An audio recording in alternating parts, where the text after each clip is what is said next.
पूर्णस्य पूर्णमादाय पूर्णमेवावशिष्यते। ॐ शान्ति शान्ति शान्तिः।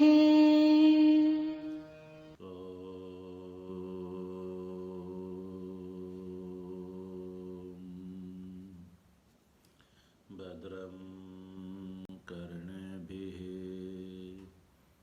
शृणुयाम देवाः, भद्रं पश्येमाक्षभिर्यजत्राः, स्थिरैरङ्गैस्तुष्टुवागुंसस्तनूभिर्व्यशेम देवहितं यदायुः।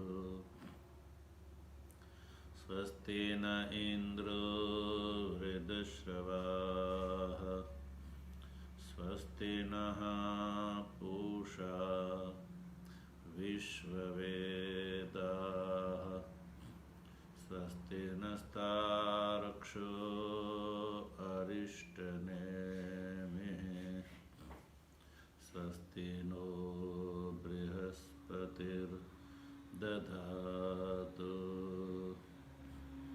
ॐ शान्तिः शान्तिः शान्तिः। शङ्करं शङ्कराचार्यं केशवं बादरायणं सूत्रभाष्य कृतौ वन्दे भगवन्तौ पुनः पुनः। ईश्वरो गुरुरात्मेति मूर्तिभेद विभागिने,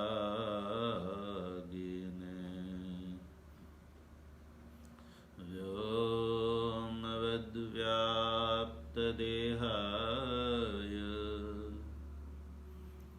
दक्षिणामूर्तये नमः। ॐ शान्तिः शान्तिः शान्तिः।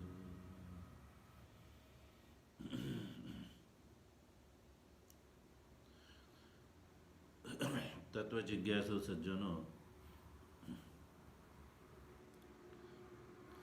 भगवत कृपा से हम लोग अनंत श्रीमद् स्वामी प्रेमपुरी जी महाराज के संस्मरण में संस्थापित इस प्रेमपुरी आश्रम के संदर्भ में अथर्ववेदीय ब्राह्मण भाग की प्रश्नोपनिषद के षष्ठ प्रश्न का विचार कर रहे हैं। इस षष्ठ प्रश्न के विचार क्रम में हम लोगों ने प्रथम दो कंडिका का विचार कर लिया।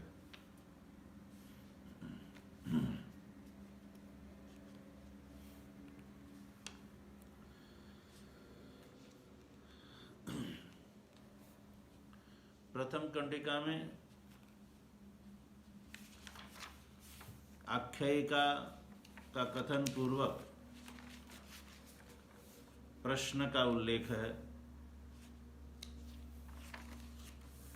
भारद्वाज सुकेशा भारद्वाज ने पिपलाद जी के प्रति प्रश्न किया है कि 16 कला वाला पुरुष भगवान कहाँ है।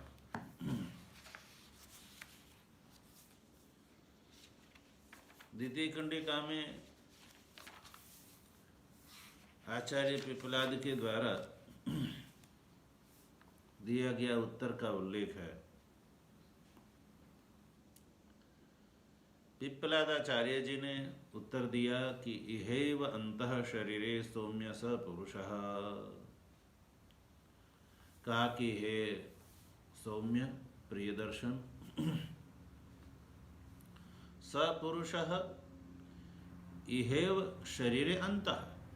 कहा कि हे वह पुरुष, जिस पुरुष के विषय में तुमने पूछा है, 16 कला वाले पुरुष के विषय में तुमने जो पूछा है, वो पुरुष कहीं अन्यत्र नहीं है, देशांतर में नहीं है, किंतु इहेव शरीर, यानी ये जो शरीर का अंदर का भाग जो है हृदय पुंडरीक आकाश है, उस आकाश के मध्य में ही ये पुरुष विज्ञेय है। और ये समग्र प्रपंच उसमें अध्यारोपित है। ये भी बताया कि यस्मिन् एताः षोडश कलाः प्रभवन्ति, कि जिसमें ये जो है 16 कला से उत्पन्न होती है, वह पुरुष इस शरीर के मध्य में यानी हृदय पुंडरीक आकाश के मध्य में ही विज्ञेय है। तो ये उत्तर दिया और उसमें प्रसंग से विज्ञानवादी बौद्ध, शून्यवादी बौद्ध, नैयायिक एवं लोकायतिक चारवाक का भी विज्ञानवादी बौद्ध के खंडन के व्याज से इनका भी खंडन किया और ये जो है निश्चित कर दिया कि ये जो पुरुष है वो इस शरीर में उसका कथन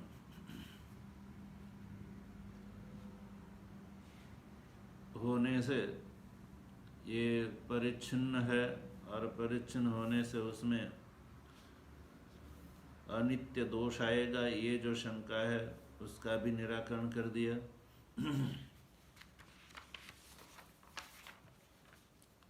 अब जो है पूर्ण रूप से द्वितीय कंडिका का समापन हुआ। अब तृतीय कंडिका में क्या कहा जा रहा है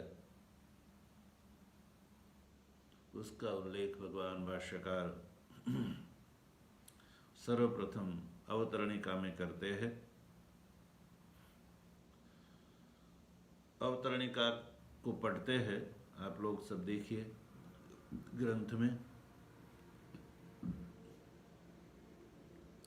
यस्मिन् नेताः षोडश कलाः प्रभवन्तीत्युक्तम् पुरुष विशेषणार्थम कलानां प्रभवः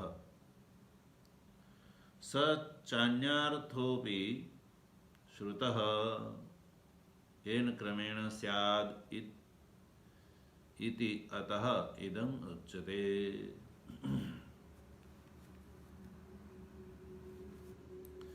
देखिए, जब पीछे कहा कि यस्मिन् एताः षोडश कलाः प्रभवन्ति इति उक्तम, द्वितीय कंडिका में ये जो कहा था कि जिसमें ये षोडश कलाएं उत्पन्न होती है, ये जो पुरुष से कलानां प्रभवः उक्तम,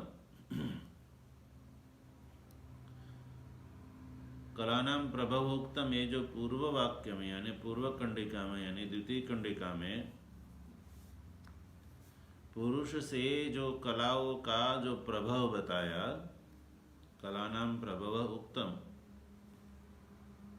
कलाओं का जो प्रभाव बताया, कलाओं की जो उत्पत्ति बताई, यस्मिन् एताः षोडश कला प्रभवन्ति, इस वाक्य में, इस वाक्य के द्वारा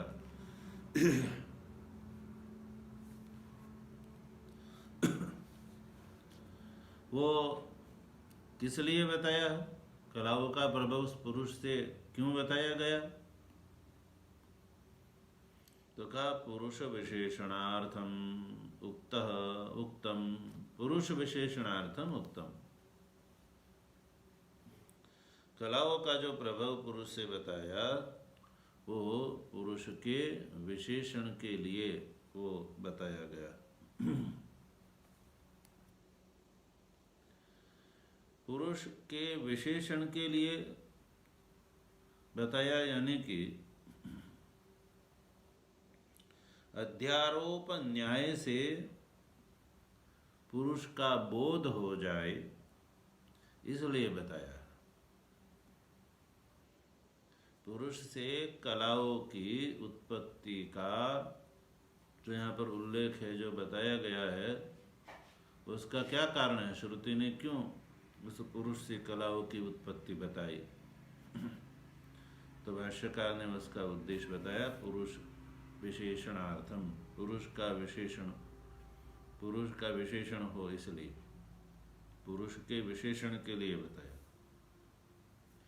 विशेषण से अभिप्राय है बोध, यानी पुरुष का बोध हो जाए इसलिए कलाओं का प्रभाव बताया।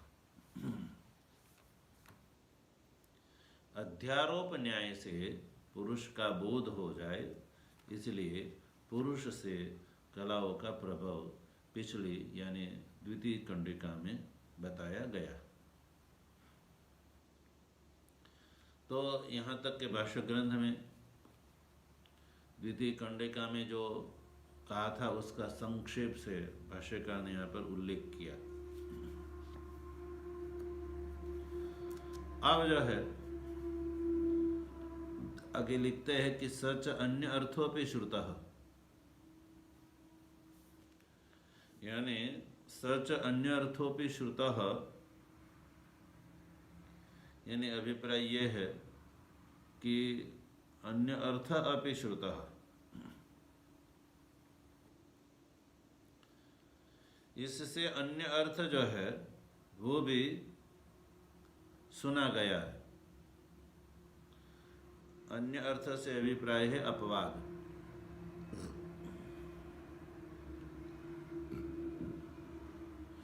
केवल जो है कलाओं का प्रभाव जो है वो अध्यारोप के लिए ही कहा गया है, ऐसा नहीं है। अन्य अर्थ अपि श्रुतः, यानी अपवाद जो अर्थ है,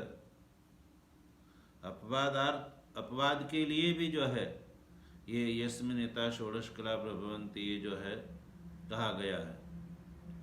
यानी इससे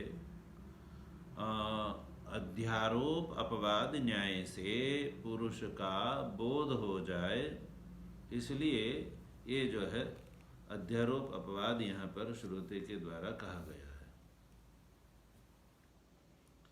यानी पुरुष से उत्पत्ति ये अध्यारोप हुआ, फिर उसमें लय ये अपवाद हुआ।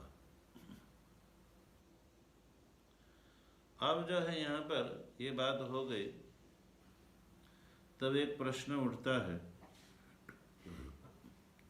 कि वो जो कलाओं का जो प्रभाव है पुरुष से, वो प्रभाव केन क्रमेण स्यात्, ये जिज्ञासा हो जाती है।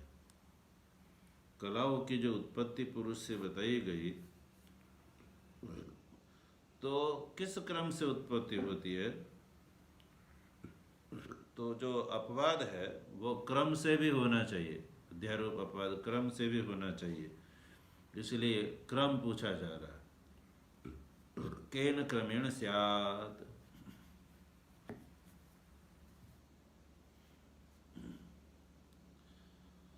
तो अब क्रम की प्रतिपत्ति के लिए जो है तृतीय कंडिका है। इति अतः इदम उच्यते, केन क्रमेण स्यात् ये प्रश्न हुआ। इति अतः इदम उच्यते, अतः यानी क्रम की प्रतिपत्ति के लिए, इदम यानी स इक्षान चक्रे इत्यादि वचन से कहा जा रहा है। इदम उच्यते, इदम यानी वक्षमाण प्रकार से कहा जा रहा है।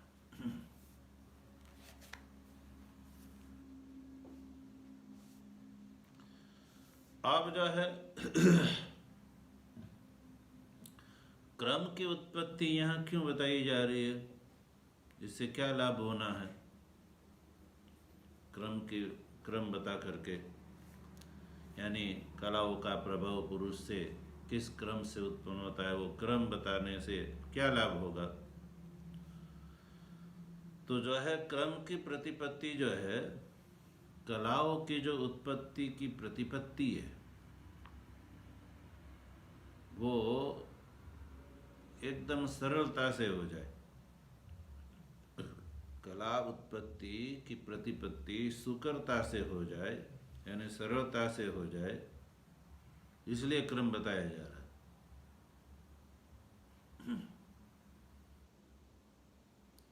क्योंकि ये बात है कि कार्य का अपने कारण में ही लय होता है। ये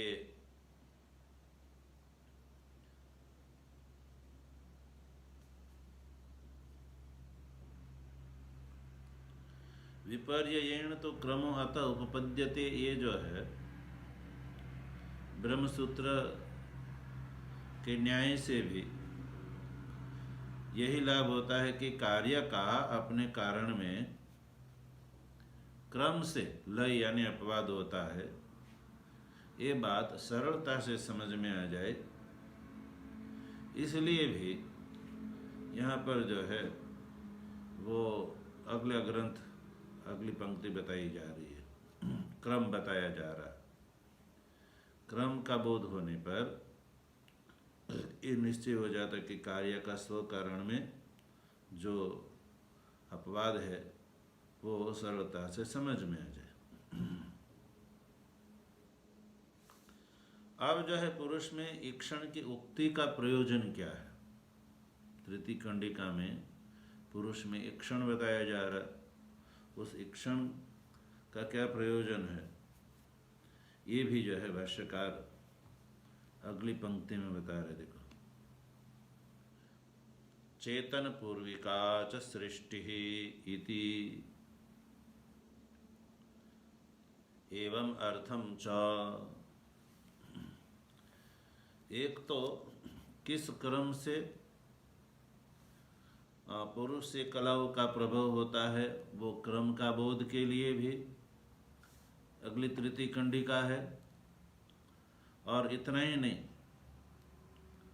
एक और भी लाभ तृतीय कंडिका के उल्लेख से होना है कि वो सृष्टि चेतन पूर्विक है। सृष्टि जो होती है वो चेतन पूर्विका, इस प्रकार का जो अर्थ है उस अर्थ का भी बोध हो जाए, इसलिए अगली कंडिका है। इसलिए ईक्षण बताया है, पुरुष में ईक्षण बताया। तो पुरुष में ईक्षण का ये दूसरा भी लाभ है, क्योंकि ईक्षण जो है वो जड़ में नहीं हो सकता है, चेतन में ही हो सकता है। इससे ये निश्चित हो जाता है कि सृष्टि जो है वो चेतन पूर्विका ही है। ये भी जो है अर्थ के लिए, ये भी अर्थ समझ में आ जाए, इसलिए अगली कंडिका जो है पुरुषः षोडश कलह पृष्ठ यो भारद्वाजेन। अब देखो, अब मूल में चलते हैं। मूल में चलने से पहले इस पंक्ति को देख ले कि पुरुषः षोडश कलह पृष्ठ यो भारद्वाजेन। भारद्वाज के द्वारा षोडश कलह पुरुषः यह पृष्ठ, भारद्वाज के द्वारा जो षोडश कला वाले पुरुष के बारे में जो पूछा था, वो पुरुष यहाँ श्रुति में स शब्द से ग्रहण किया जाएगा। अब जो यहाँ से ऊपर तृतीय कंडिका में चलते हैं। तृतीय कंडिका का सबसे पहले उल्लेख करते हैं। स इक्षांचक्रे कस्मिन्नु अहम उत्क्रांते उत्क्रांतो भविष्यामि कस्मिन् वा प्रतिष्ठिते प्रतिष्ठास्यामीति। ये इक्षण है।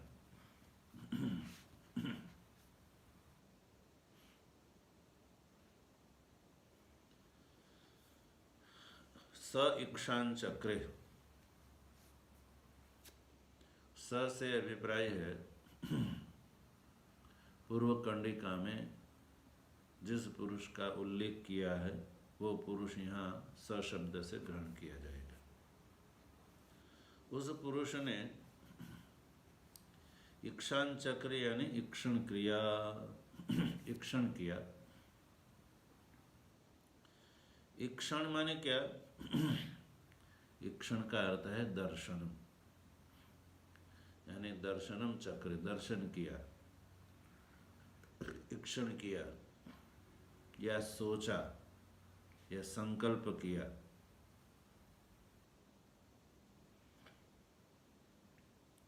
किस विषयक संकल्प किया? सृष्टि विषयक, फल विषयक, क्रम विषयक जो है उन्होंने ये संकल्प किया। किस प्रकार से वो संकल्प है?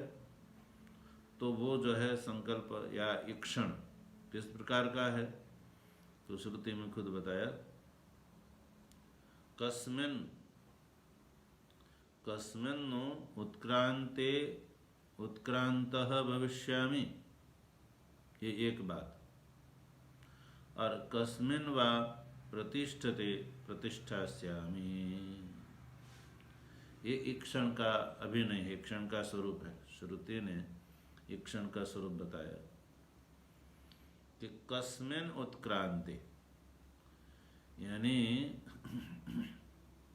कस्मिन् यानी किसके, उत्क्रांते किसका उत्क्रमण होने पर, कस्मिन् उत्क्रांते किसका उत्क्रमण होने पर अहम उत्क्रांत भविष्यामि, यानी किसके उत्क्रमण कर लेने पर मेरा भी उत्क्रमण हो जाएगा। अहम उत्क्रांत भविष्यामि, मैं भी उत्क्रांत हो जाऊंगा। और कस्मिन् वा प्रतिष्ठते प्रतिष्ठास्यामि, किसके, कस्मिन् वा यानी किसके, प्रतिष्ठते यानी किसकी प्रतिष्ठा होने पर, अहम यहाँ पर भी लगा लीजिए समझने के लिए, अहम प्रतिष्ठास्यामि, किसका प्रतिष्ठान होने पर मैं भी प्रतिष्ठित होऊंगा। ये जो है इक्षण किया, विचार किया कि किसके उत्क्रमण कर लेने पर मेरा उत्क्रमण हो जाएगा और किसकी स्थिति रहने पर मेरी स्थिति रहेगी। ये जो है उन्होंने इस प्रकार का इक्षण किया।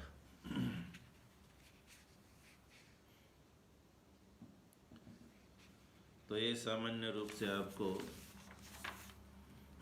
कंडिका का अर्थ बताया। अब हम लोग जो है इसका भाष्य देखते हैं।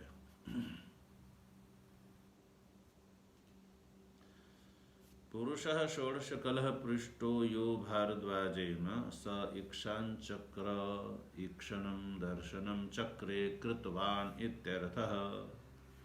सृष्टि फल क्रमादि विषयं कथम इति उच्यते।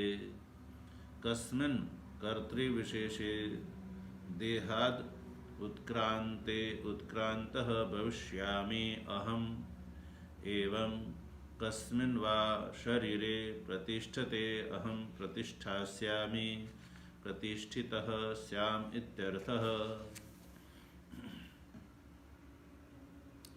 इतने भाष्य ग्रंथ में ये जो तृतीय कंडिका है उस समग्र तृतीय कंडिका का प्रतिपद भाष्य हो गया। प्रतिपद भाष्य प्रतिपद व्याख्यान हो गया। इस पंक्ति में कंडिका में आए गए सभी पदों का उल्लेख हो गया। देखिए, स इक्षान चक्र, ये जो है भाष्य ग्रंथ में स इक्षान चक्र, ये मूल कंडिका का पद है। स इक्षान चक्र, उसको भाष्य करने के लिए उठाया।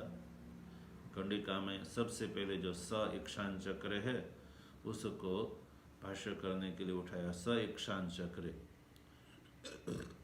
अब उसका जो है अर्थ हुआ ईक्षणम दर्शनम। उसमें ईक्षान चक्र यानी ईक्षण क्रिया। ईक्षण क्या है? ईक्षणम दर्शनम, ये जो है उसका भाष्य हुआ। ईक्षण का अर्थ है यहाँ दर्शनम। तो ईक्षान चक्रे, इस पद को आप जो है दर्शनम चक्रे ऐसा भी कह सकते हैं।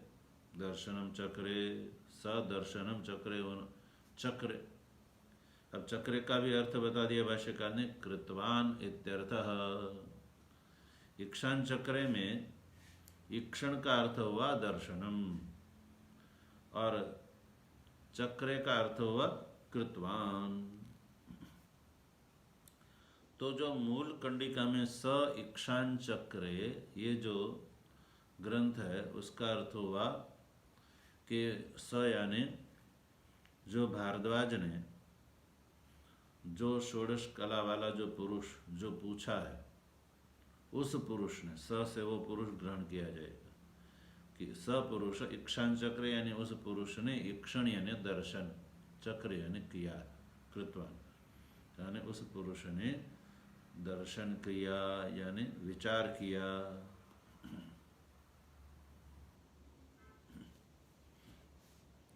किस विषयक विचार किया? तो भाष्यकार आगे लिखते हैं, सृष्टि फल क्रमादि विषयम। ये जो है सृष्टि फल और क्रम विषयक विचार किया उन्होंने।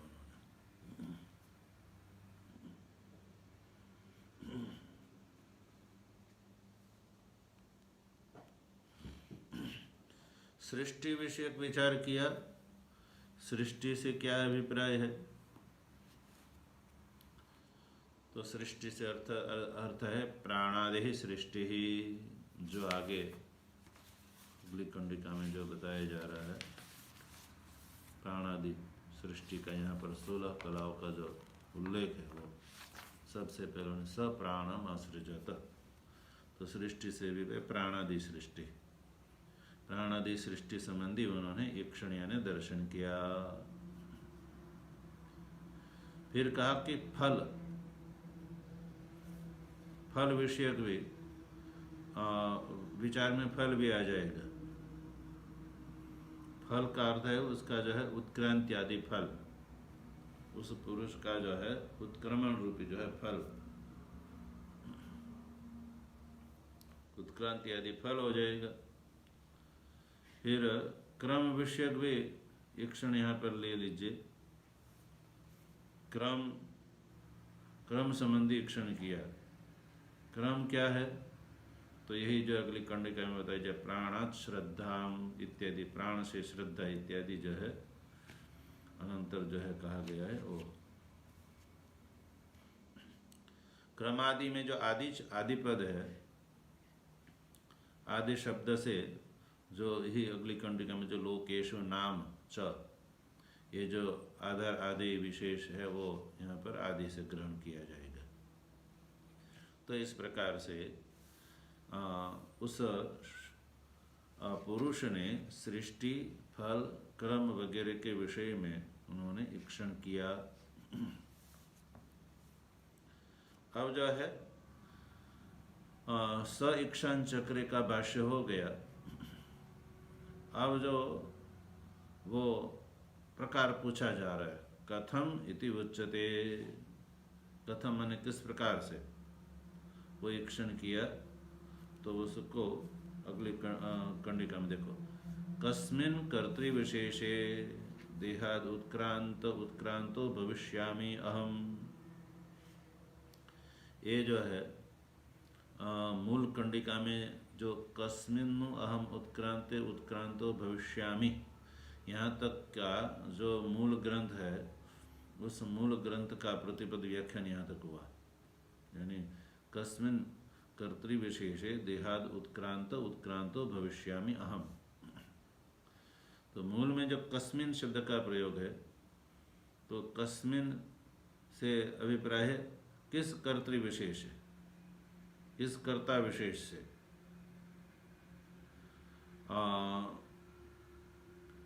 अहम उत्क्रांत कस्मिन् कर्ता विशेष के यानी किस कर्ता से उत्क्रमण कर लेने पर मैं भी उत्क्रमण, मेरा भी उत्क्रमण हो जाएगा। अब उत्क्रमण किससे होना है? देहाद, यानी किस कर्ता के देहाद उत्क्रांते, इस देह से उत्क्रमण होने पर अहम उत्क्रांत भविष्यामि। अहम से ये पुरुष ने ही जो ईक्षण विचार किया कि मैं जो है उत्क्रांत भविष्यामि, मैं उत्क्रमण कर जाऊंगा। किंतु कब? इस देह से किसके उत्क्रमण कर लेने पर मैं उत्क्रमण कर जाऊंगा? इति एवं ईक्षणम दर्शनम चक्रे। और दूसरी बात, कस्मिन् वा शरीरे प्रतिष्ठते अहम प्रतिष्ठास्यामि प्रतिष्ठतः स्याम इत्यर्थ। ये जो इतनी पंक्ति है उसमें मूल कंडिका में जो है कस्मिन् वा प्रतिष्ठिते प्रतिष्ठास्यामि, इस पंक्ति का यहाँ पर भाष्य है। यानी कस्मिन् वा शरीरे, पहले जो है कस्मिन् पद आया उसका अर्थ है किस कर्तृविशेष से।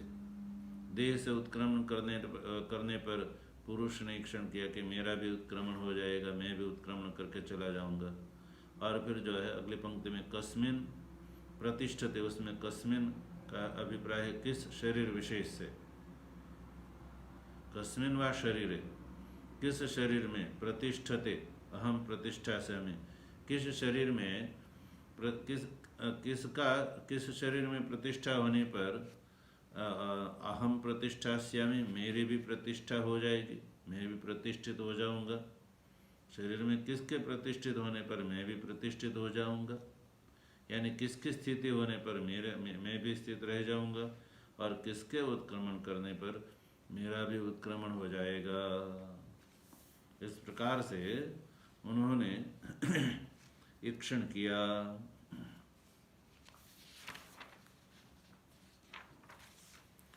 अब जो है यहाँ तक भाष्य ग्रंथ में जो तृतीय कंडिका है उस तृतीय कंडिका का प्रतिपद व्याख्यान हो गया। अब जो है यहाँ से भगवान भाष्यकार यहाँ से कुछ शास्त्रार्थ कर रहे, इस पंक्ति के ऊपर शास्त्रार्थ कर रहे कि पहले कहा था कि चेतन पूर्विका च सृष्टि इति एवं अर्थम च, सृष्टि चेतन पूर्विका है, ये भी इसके लिए भी ये पंक्ति तृतीय कंडिका है। चेतन पूर्विका सृष्टि है, ये बात भी सिद्ध करने के लिए यहाँ पर जो है ये ईक्षण किया है। ये जो भाष्यकार ने कहा था इसको अब सिद्ध करना है। सिद्ध करने के लिए शास्त्रार्थ यहाँ से आगे किया जा रहा है। कोई कह सकते हैं कि ईक्षण मात्र से चेतन पूर्विका सृष्टि है, यानी वो जो है ईक्षण करने वाला चेतन है, ये सिद्ध नहीं होता, ऐसे शंका है। कोई कह सकते हैं कि ईक्षण उक्ति से सृष्टि चेतन पूर्विका है, ये बात सिद्ध नहीं हो सकती है।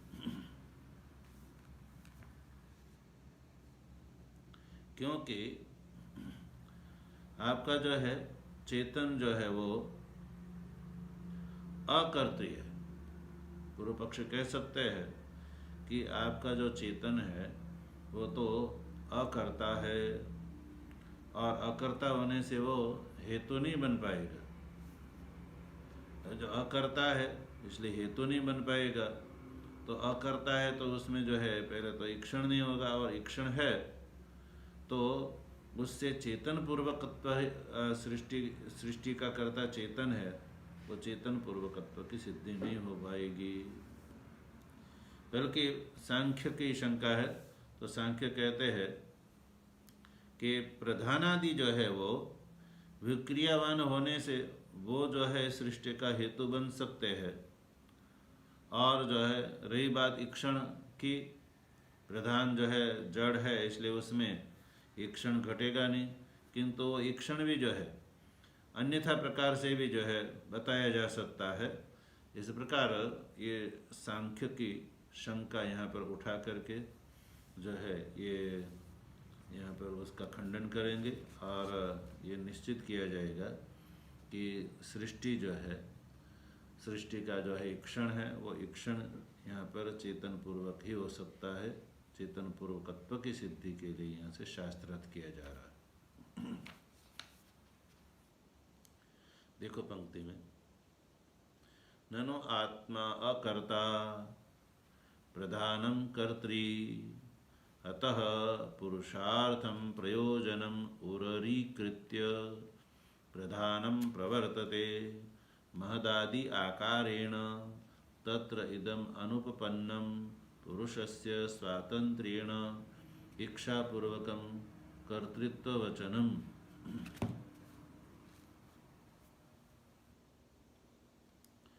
सत्वादि गुण साम्ये प्रधाने प्रमाण उपपन्ने सृष्टि कर्तरि सति ईश्वर इच्छा अनुवर्तिषु वा परमाणुषु सत् स्वात्मनो अपि एकत्वेन कर्तृत्वे साधना भावात् आत्मनः आत्मनि अनर्थ कर्तृत्व अनुपपत्तेश्च न हि चेतनावान बुद्धि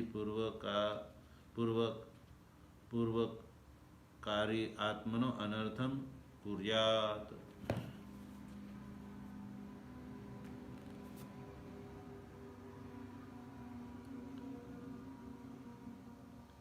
तो यहाँ तक का जो है ग्रंथ है इसका विचार करते हैं।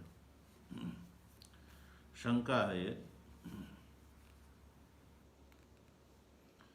कहा कि शंका है, सांख्य की शंका है। कहते हैं कि ननु आत्मा अकर्ता,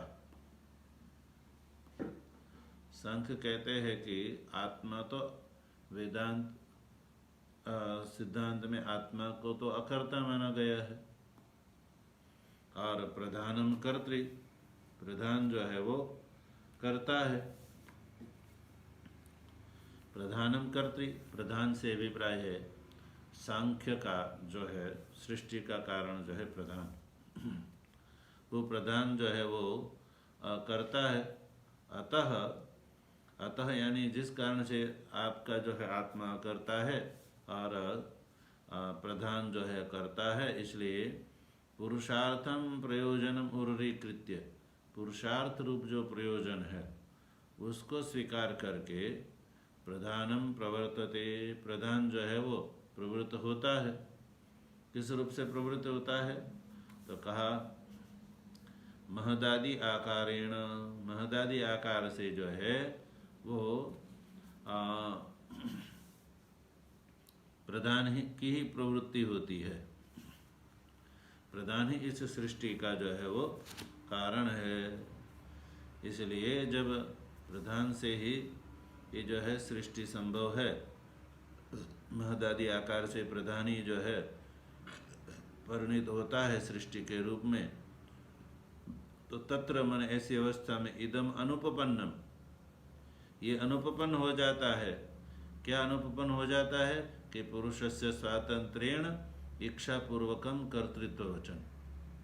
इस श्रुति वाक्य में जो है पुरुष का स्वतंत्र रूप से इच्छापूर्वक जो कर्तृत्व वचन है वो वचन अनुपपन्न, क्योंकि पुरुष जो है वो स्वतंत्र रूप से तो इक्षण नहीं कर सकता है, क्योंकि वो तो अकर्ता है।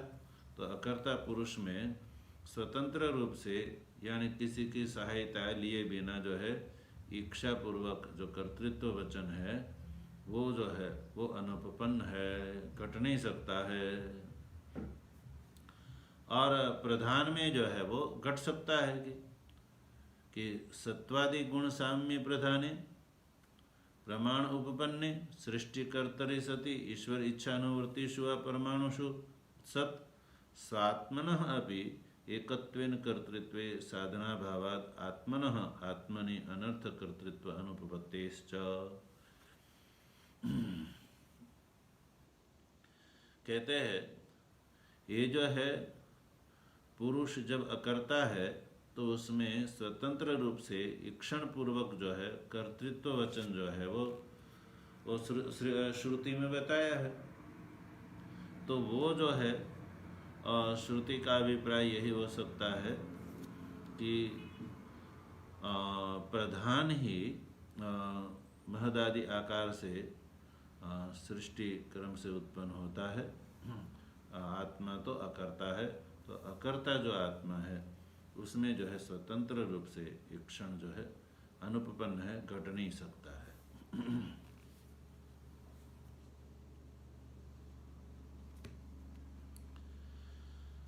अब जो है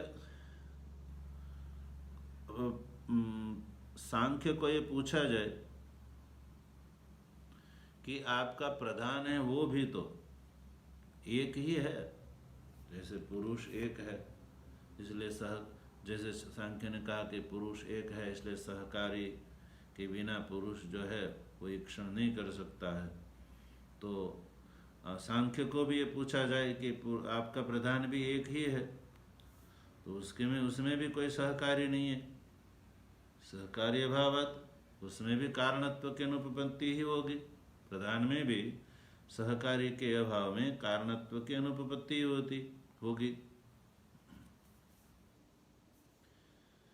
इसलिए उसको कहे कि भी चेतन ही जो है किसी न किसी रूप से उसमें कर्तृत्व मान करके चेतन से सृष्टि होती है, ऐसा ही जो है मानना चाहिए।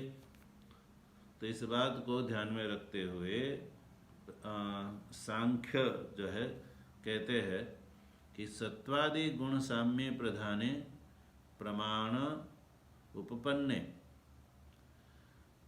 सृष्टिकर्तरि सति ईश्वर इच्छा अनुवर्तिषु वा परमाणुषु, यानी सत्वादि गुण साम्य प्रधाने प्रमाण उपपन्ने।